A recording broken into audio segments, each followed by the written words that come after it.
Hey everyone, FFJmon here and welcome back to the channel.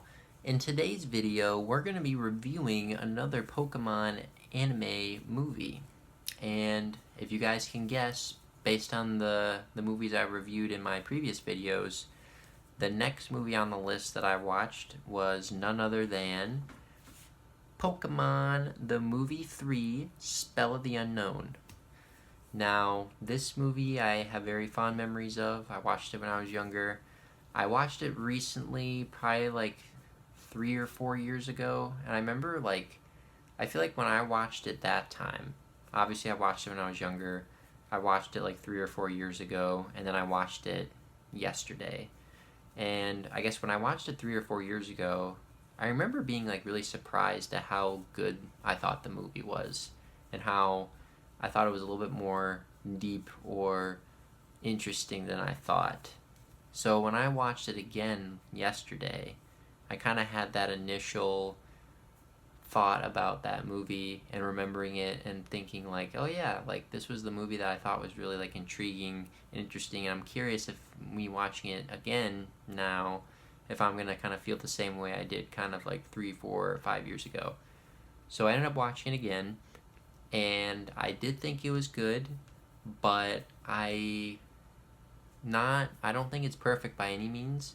And I think maybe like since I've been watching the previous movies kind of within a small time frame of when I watched this Pokemon 3 movie, or maybe I don't know, like maybe I watched like a bad Pokemon movie and then I watched Pokemon 3 and I was like, wow, it's so much better. But I thought it was good, but I didn't think it was like as great as maybe I thought it was when I watched it like 3, 4 years ago. But I still thought it was good, and yeah, I'm excited to review it with you guys. So, as I do with my movie videos, I'm going to be spoiling the movie obviously because I've seen it, and I'm going to tell you guys basically everything about the movie. And I like to break my video up into 3 segments. So the first segment, I'm going to give the plot of the movie. Second segment, I'm going to give like a pros and cons, what I liked about the movie, what I didn't like about the movie. And then the third, I'm going to give it a review and basically, yeah, tell you guys my thoughts and ultimately rate this movie out of 5 stars. And like I've said in my videos in the past, I'm not rating these movies based on like how great they are like as a movie on its own. Like of course I'm going to be rating them based on how good they are as a movie, but you got to keep in mind that these are Pokemon movies and you kind of got to suspend your disbelief a little bit. And obviously I know they're not like critically acclaimed or super like complicated movies, or they're not like, they're made for kids. And if I give a movie a 5 stars, I'm not saying it's like, you know, an Oscar worthy movie, or I'm not saying it's a movie that's better than a bunch of like other movies. I'm just saying like for a Pokemon movie, what you would expect out of a Pokemon movie, 5 stars, like wow, that's really good, it's very enjoyable, it's on brand for what Pokemon would kind of do, and it's something that is impacting me or I thought was impactful, that deserves like a good rating. But I'm not saying it's like better than other types of movies. So yeah, so that's kind of the rating system. And yeah, enough talking about the intro. Hope you guys enjoy the video. Please like the video and subscribe to the channel. And without further ado, let's get into the review. Alright guys, so we're going to start with the plot of Pokemon, the third movie, Spell of the Unknown. So part 1, I'm just going to talk about the plot of the movie. Massive spoiler warning for those who haven't seen it. It came out like over 25 years ago, so yeah, if you don't want spoilers, don't watch this next part or any of the video basically. But yeah, it's been 25 years, so if you haven't watched it, then yeah, don't get spoiled, but maybe you should watch it. Alright, so the plot of the movie, basically there's this girl who we don't really know what happened to her mom, but basically her mom's not there. And this girl Molly has a dad named Spencer apparently, and her dad is like a researcher who's researching the unknown. And at first she's like hanging out with him in her bedroom. They're reading like stories about legendary Pokemon. Entei's in the book And yeah, Molly's just happy to be there with her dad. He's reading her a story, but then they're interrupted by like an email her dad gets, basically saying like, hey, you gotta go check this out. His partner, I think, emailed him and basically told him that he had to travel to investigate some of the unknown, so some of the Pokemon he's been studying. Molly obviously is sad because he has to leave. Her dad is a very famous Pokemon researcher, and I think they're really rich because they live in like this giant mansion in this Greenwich town or Greenwich village or whatever. So they're really rich, and Molly's lonely because her mom's not there and her dad has to leave. So then her dad goes off to study the unknown. So basically, the dad goes to like this ruins and looks at all of these different hieroglyphs of the unknown and finds like these tiles of the unknown as well. But then the unknown basically like appear from these tiles that fall on the floor, and they basically like kind of abduct the dad or like transfer him to a different dimension. It's not very clear, but basically the dad is gone, and yeah, the partner kind of freaks out. It's like, oh shoot, where'd he go? So then the partner basically has to go back to Molly and the mansion and the butler. Apparently they have a butler too because they're really rich. And the partner basically tells Molly that, hey, like, your dad's gone. He disappeared. So she's really sad. And the unknown end up coming to the mansion somehow. Oh yeah, because when the partner came back to the mansion, those tiles that the unknown, that have like unknown on them, that basically activated the unknown to appear, those tiles are like in a box that Molly finds, and she basically like opens it, and then the tiles fall on the floor, and then all the unknown appear, and then basically like basically the unknown have a power to like warp reality and make reality kind of whatever you want. So they kind of channel their power through Molly, and Molly basically wishes that her dad was back.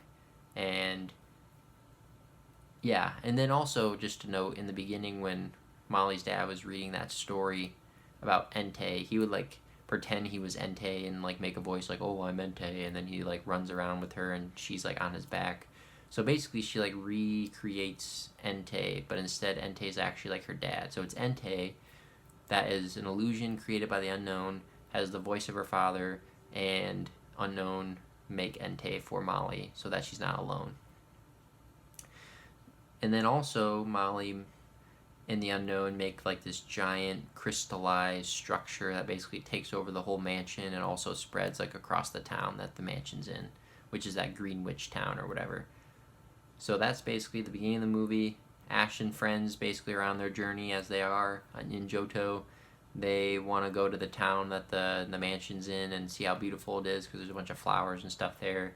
They meet this trainer that they battle, and there's obviously like kind of like an opening montage of Ash like fighting the trainer, seeing all the new Pokemon in Gen 2, seeing Ash's party Pokemon. It's kind of similar to the start of the Gen 1 movie, Pokemon the first movie, where Ash fights that guy and you kind of just get an intro. There's an intro song, get to see all the Pokemon battles and stuff. So it was cool. It was pretty cool. So you have that battle. Ash has a little picnic after the battle with the trainer, and then the trainer will then take him to the village. So they do that, but then they realize, oh, like, the village isn't as beautiful as they thought because, wow, it's like, why is it covered in all this, like, crystal structure? And they realize, oh, something's wrong. And then, yeah. And then it's, like, on the news that this crystal structure thing is happening. And then I think somehow Ash's mom and Professor Oak and people like go there to kind of investigate like what's going on.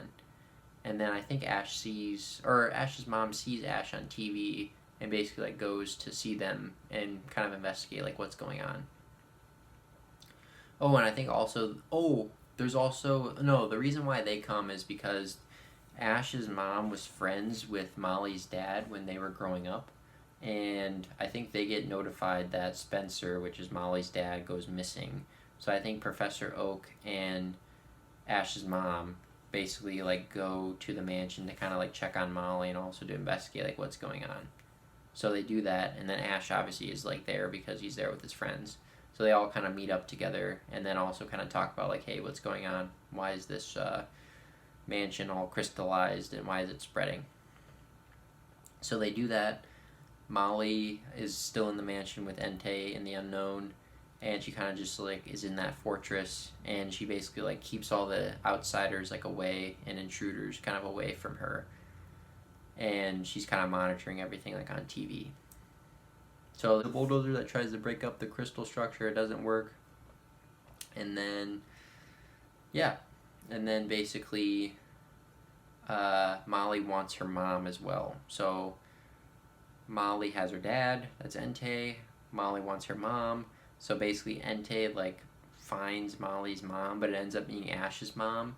So basically in order for Molly to like have a mom, she basically has Entei kidnap Ash's mom, brainwash her, and then takes Ash's mom to her, and then basically like is like, okay, this is my mom now. And then that's basically what happens. Oh, and I'm looking at my notes here. By the way, there's a few notes. Yeah, Ash's Charizard is on this Charizard Island, because I remember in the anime, like, after Ash's Charizard, like, obeys him, then, yeah, they go through the Orange Islands, and then I think after that in Johto, like, pretty soon into the journey, I think Charizard wants to, like, get stronger or something, so I think Ash decides to, like, leave him on, like, an island, or, like, a place where, like, there's these other Charizards, and they're, like, training and stuff, so Ash kind of left his Charizard there. And in the beginning of the movie, you see Ash's Charizard there, but then when all this kind of stuff is happening at the mansion, Charizard, I think, like, is able to see the TV and see that, like, Ash is there and is in trouble, and he decides to, like, go off and help Ash. So that's kind of what Charizard is doing in the background. Molly makes, when she finds all those tiles of the unknown, and before the unknown actually show up, she made, like, a little, like, Scrabble word thing with the tiles, because like each unknown's like a different letter, and I didn't really notice this until I watched it, but she made the words Papa, Mama, and Me. So like she spelled out Papa, and then she used the first A in Papa, and like so across was Papa, up and down was Mama, and then she used the second M in Mama to make Me. I didn't realize that's like what she was doing, and she like said it. I didn't realize if you actually look at the tiles, it says Papa, Mama, and Me. And that's like ultimately what she wanted. And I think she ended up like crying on the tiles, and then once that happened, they kind of like activated, and then the unknown showed up and basically like made her reality come true of like wanting her mom and dad back with her, essentially. So I thought that was a cool note that I never really noticed when I watched this movie before. So that was cool. Oh yeah.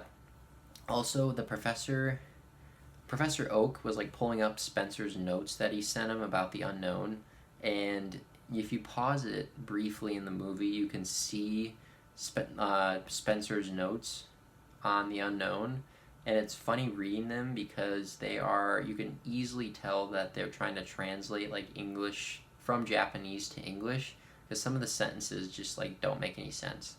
So if you guys watch it, pause it at that point and start reading some of this stuff, and it's pretty funny.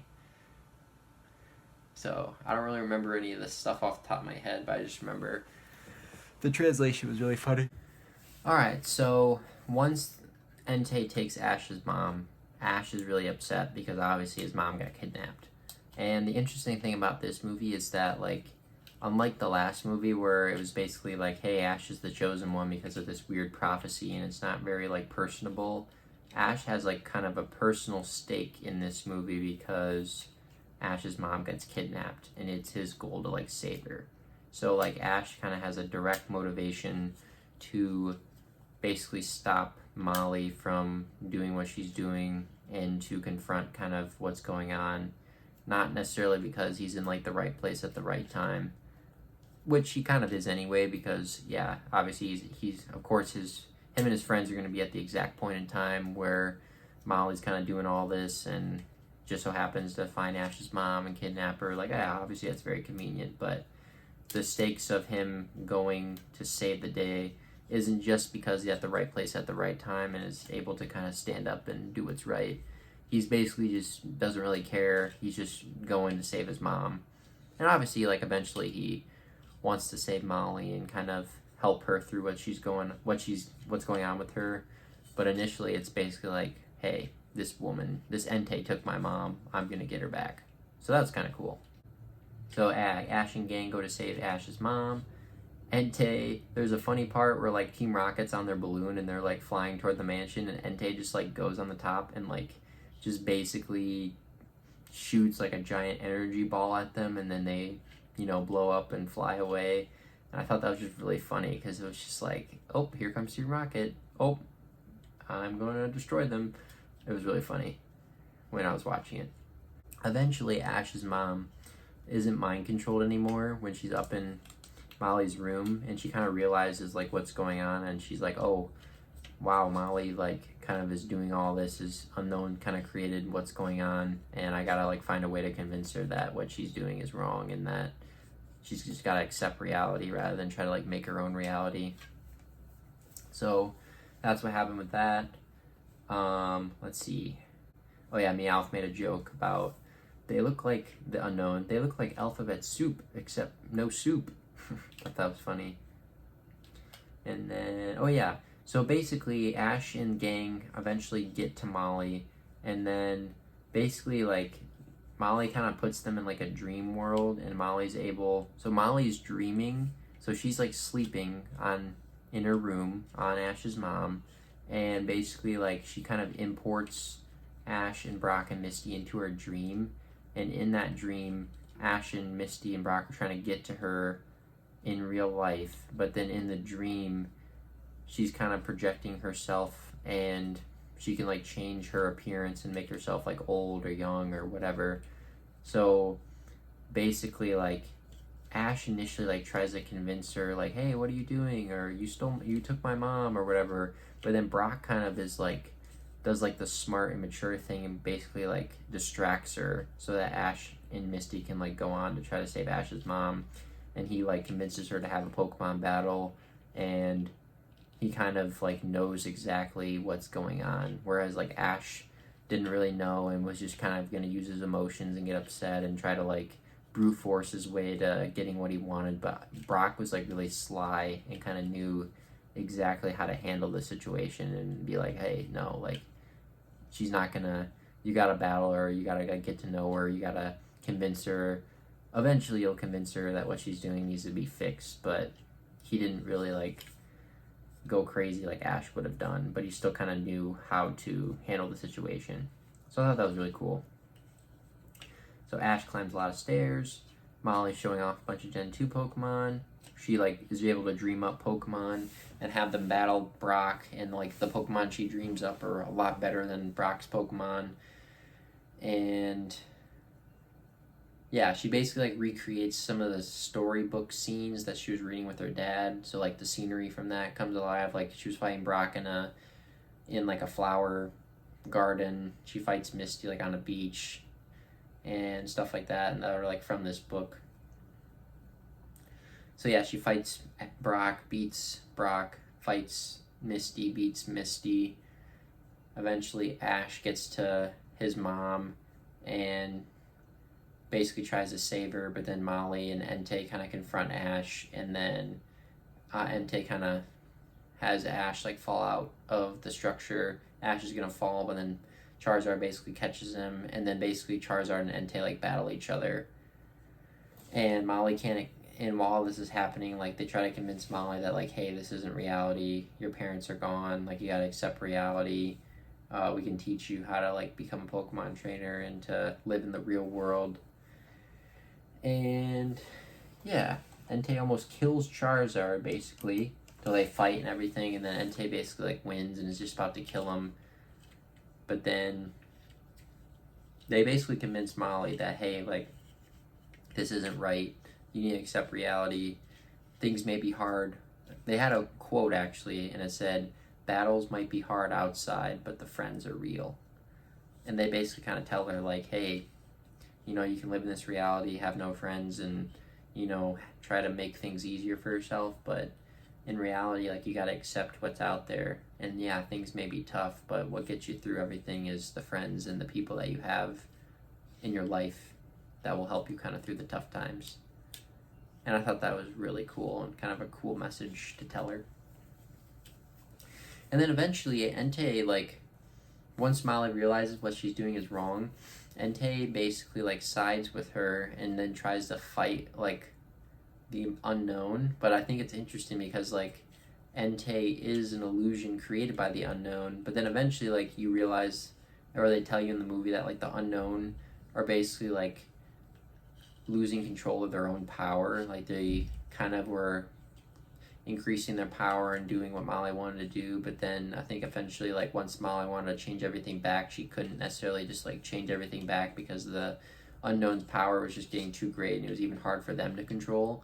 So it's weird that like the unknown are kind of like an instrument of power, but they don't necessarily like, I'm sure they can think, but I don't think they necessarily like can think on their own or are able to make their own decisions or even control like their own power. Like they're just kind of mysterious and a bunch of letters, and it's just interesting that the unknown, you don't really know a lot about them.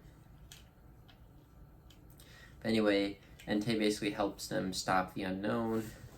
They can't control their own energy. Entei stops the unknown, and then everything kind of goes back to normal. And then eventually Molly's dad comes out of that reality that the unknown kind of put him in. And then at the very end of the movie as well, in the credits, Molly's mom ends up showing up too. And one thing about that, apparently there was some, I was reading on the interwebs about Molly's mom, and apparently that like the director or whoever was involved in making the movie, I think, was upset because they wanted Molly's mom to like pass away or die because of like a disease or something.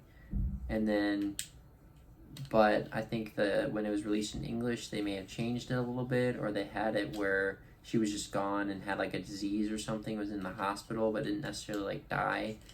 But I think the director was upset because that kind of took away from the ending or took away from the message, because like why would Molly try to create her own reality and like have Ash's mom be her mom when her mom is actually still alive and in the hospital? Like, couldn't she just go and visit her? So people were saying that the fact that she wasn't actually dead kind of took away, or like didn't really make sense with like how the movie played out. But then like they wanted to change it just to make the movie like a little bit happier. So I don't know. I kind of see where the director or whoever was upset. I could see where they're coming from, and yeah, I feel like that would have made more sense. But also, yeah, it's cool that Molly's mom's still alive, so that's also cool. But yeah, that's pretty much the movie. That is the movie in a nutshell. So now I'm going to go into the pros and cons of the movie. The pros were, it was a lot more of a contained story, and it wasn't as crazy as some of the previous movies were, and I feel like it was a very kind of straightforward, like, hey, there's this girl who can't accept reality, her parents are gone, these unknown kind of show up, they kind of do her bidding, they steal Ash's mom, Ash has to go rescue his mom and convince Molly to live in reality again. So it's kind of the gist, and yeah, it was kind of simple, not too complex. It was a tightly contained story, kind of dealt with like loss and how to deal with it, and kids growing up and realizing, you know, their parents aren't always going to be there, but it's good to have friends and to have people support you. So I thought it had a good message, and I thought that was pretty cool. It was cool to see the unknown, but also like not over explain them and kind of leave them as like a mystery. So I thought that was cool. Having Entei in there was cool, but also like it was kind of weird that he wasn't actually an Entei. He was just like an illusion of an Entei. And it would have been cool to see the other legendary beasts in there, but it was still cool to see Entei.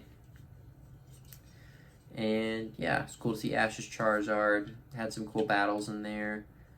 Didn't really emphasize the battling too much, but yeah, there's still some good battles. And I'm trying to think of anything else. Team Rocket, of course, was funny, doing their stereotypical Team Rocket things. And yeah, that's pretty much the pros that I have.